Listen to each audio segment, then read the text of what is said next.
Bandaging her wounds turned into something unexpected. The emergency arrival. The emergency beacon pierced through the quiet hum of the medical station on Kylora Prime. Marcus Chen pushed away from his desk, his practiced hands already reaching for his trauma kit before the full message came through. 3 years on this frontier mining colony had taught him that seconds mattered when the alarm sounded. Valen scout incoming, severe trauma from rockslide in Sector 7, the comm system crackled. Marcus felt his pulse quicken. The Valen were nomadic warriors who rarely sought human medical assistance, preferring their own healers. If they were coming here, the situation was desperate. The medbay doors hissed open, and 2 figures stumbled through. Marcus's breath caught at the sight of the injured scout, a female Valen with distinctive silver-blue skin that seemed to shimmer even through the dirt and blood. Her patrol partner, a stern-faced male, supported her weight as she struggled to remain conscious. "Set her down here," Marcus instructed, gesturing to the examination table. His professional demeanor took over, though he couldn't help but notice the fierce determination in her violet eyes as she fought against showing pain. "Lirelei refuses sedation," her companion stated in accented standard. "She insists on remaining aware." Marcus met those remarkable eyes as he began his initial assessment. "I understand, but I need you to trust me. I'm going to help you." Lirelei's jaw clenched as he carefully cut away the damaged sections of her form-fitting scout armor. The rockslide had been brutal, deep lacerations across her ribs, a dislocated shoulder, and possible internal injuries. Yet she remained stoic, only a slight tremor in her breathing betraying her pain. As Marcus worked, he became acutely aware of her unwavering gaze following his every movement. There was something beyond mere observation in her look, a mixture of vulnerability and strength that made his usually steady hands pause for just a moment.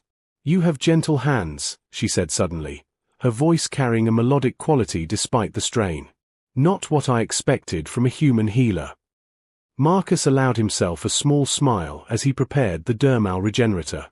"And you're braver than any patient I've had. This might sting."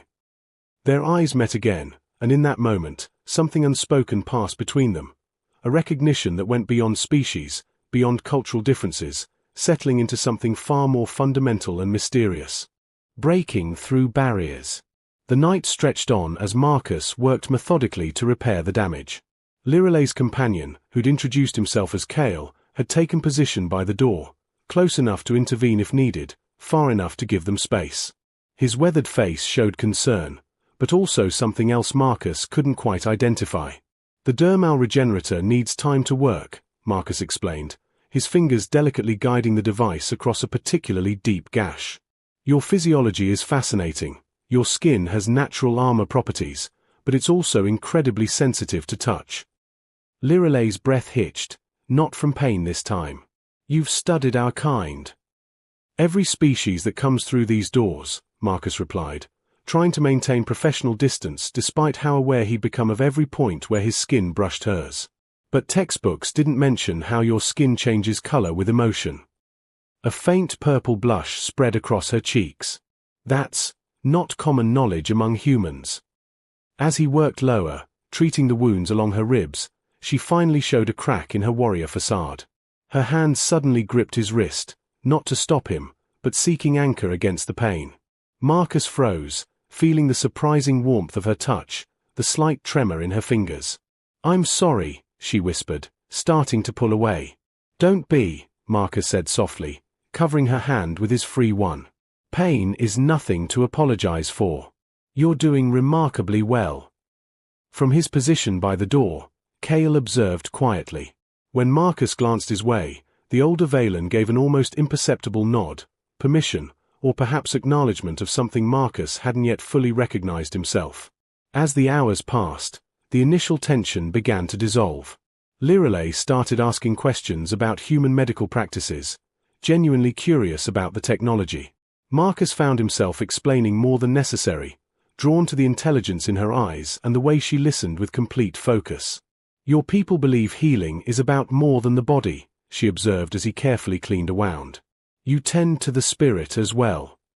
"Sometimes healing happens in unexpected ways," Marcus admitted, becoming bold enough to brush a strand of her dark hair away from her face.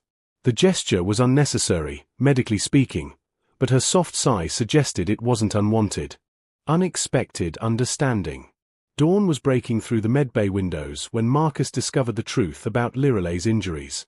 While reviewing the colony's incident reports, he found surveillance footage from Sector 7. His heart clenched as he watched her throw herself between a collapsing rock face and 3 human miners who'd been trapped. "You saved them," he said quietly, returning to her bedside where she was finally resting more comfortably. "Those were our people you protected." Lirelay's eyes opened, meeting his with calm acceptance. They were people in danger. The distinction didn't matter.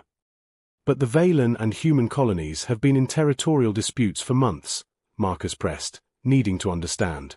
She shifted slightly, wincing at the movement. Marcus immediately moved to help her, his hands gentle as he adjusted the biomonitor leads. This close, he could smell something like jasmine and copper, uniquely her.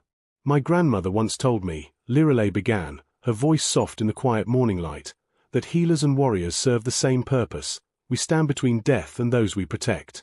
Today, I was both." Marcus felt something shift in his chest, a recognition of kindred spirits. "I became a medic for similar reasons. Though I've never been as brave as what you did."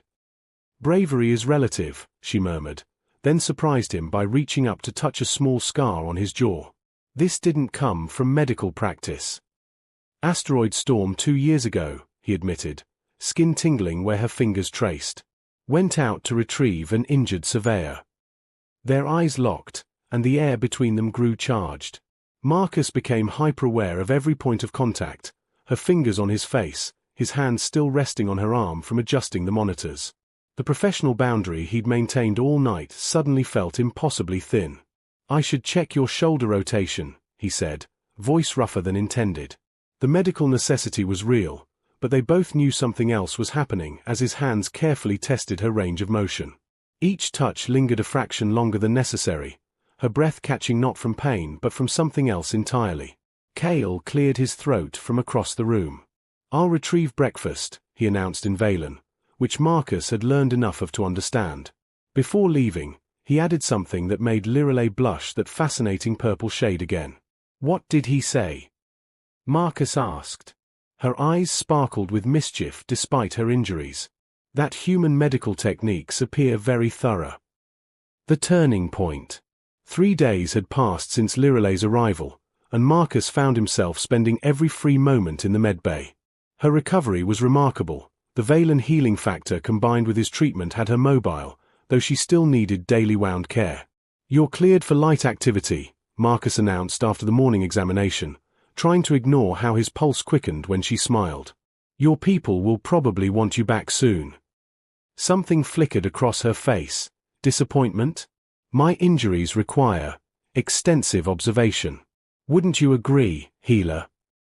Before Marcus could respond, she stood from the examination table, swaying slightly. Instinctively, he stepped forward, his arms encircling her waist to steady her. The movement brought them impossibly close, her hands pressed against his chest, faces mere inches apart. "Lirelay," he breathed, knowing he should step back but finding himself frozen. "I'm not actually dizzy," she confessed, her violet eyes dark with something that made his breath catch. "I just wanted to know what it would feel like." "What?" His voice was barely a whisper. "This." Her hand moved from his chest to cup his face, thumb tracing his cheekbone with surprising tenderness. "Being close to you without pretense." The air between them crackled with tension. Marcus's professional resolve, already weakened over the past days, finally crumbled.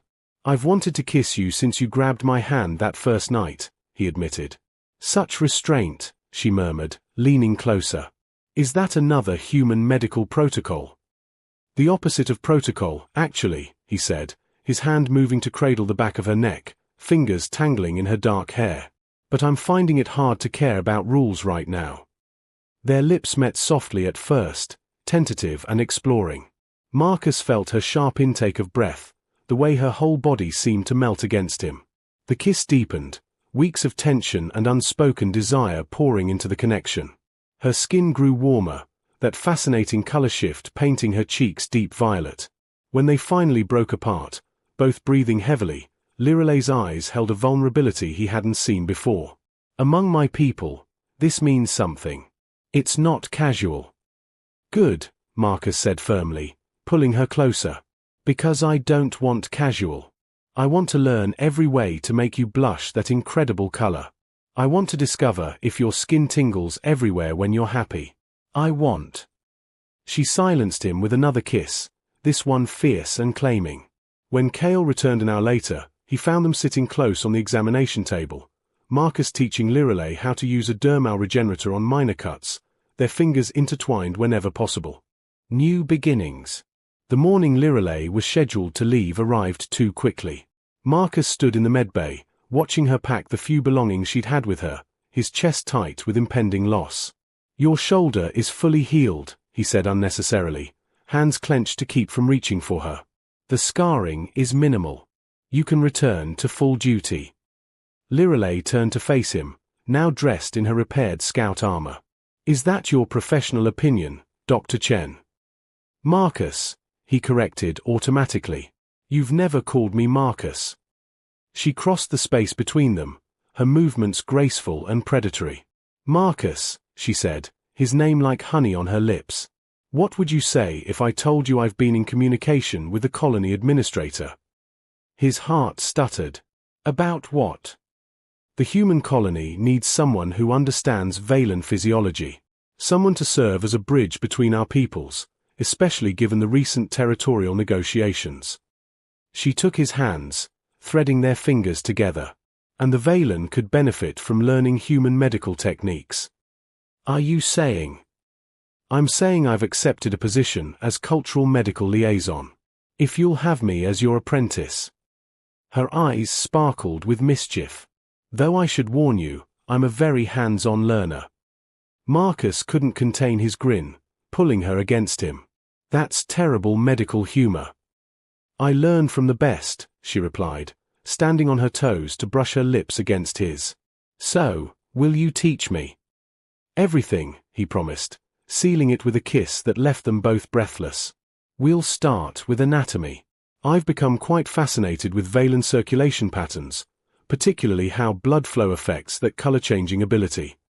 She laughed, the sound like music. That sounds wonderfully thorough. Should we begin now? Cale chose that moment to enter, took one look at them, and immediately turned around. I'll inform the tribe leader that Liralay has found her calling, he called over his shoulder in Valen, adding something that made Liralay laugh harder. Translation? Marcus asked. He said the human healing methods have clearly been very effective, as I've never looked healthier. She pulled him down for another kiss. He's not wrong. I've never felt more alive than I do with you.